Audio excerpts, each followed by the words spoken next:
Best practices for podcast audio. The two brands of recording devices we have available are Zoom and Tascam.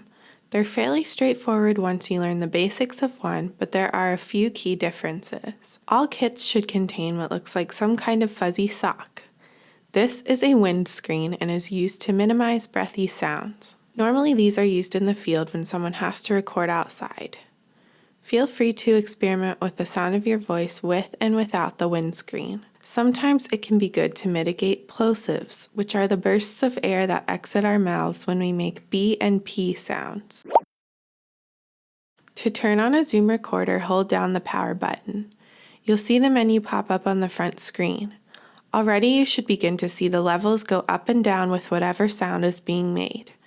You can also see mic gain on the right side of the H2N recorder. Keep this at a conservative number around 3 or 4. On the left side, you will see a place to plug in your headphones. You can also control the volume here, and when you're ready, use the USB to plug into a computer and upload your audio files. To record something, simply press the red round button on the front of the Zoom. To stop, press the record button again. To turn off the mic, hold down the power button again. The Tascam turns on from the front. Hold down the home button. The screen turns on, but the DR40 recorder doesn't show audio levels. On the right side is a slot for an SD card and a USB. On the left side there is a place to plug in headphones. Make sure the extension line mic is selected if you are recording directly from the Tascam. To start recording, press the record button once and you should see the Tascam start to read levels. Press the button again to record your audio.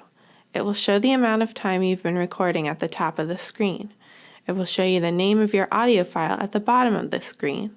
To stop recording, press the stop button, which is also the home button. To turn off the mic, hold down the home button again. Make sure you are in a quiet area. Use headphones to monitor your recording. It's usually best to place your recorder in a stationary position so that you don't have to worry about holding it at a consistent distance from your mouth. Try to find a space where there aren't a lot of objects for sound to bounce off of. If you're worried about levels or really getting a crisp, clear sound without any ambient noise, the Darkroom Studio is a great resource.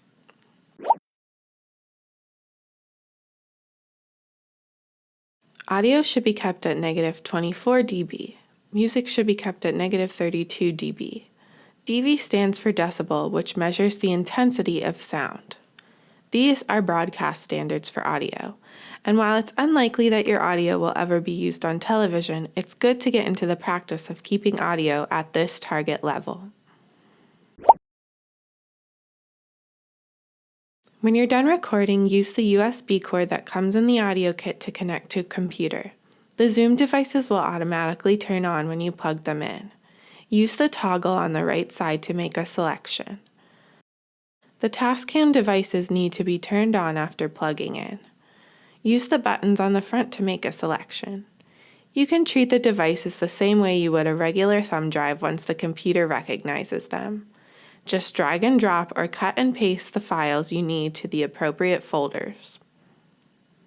I am available from 9 to 6 Monday through Friday in room 318 in the library if you ever need one-on-one help. Thanks for watching and best of luck to you in your podcasting ventures.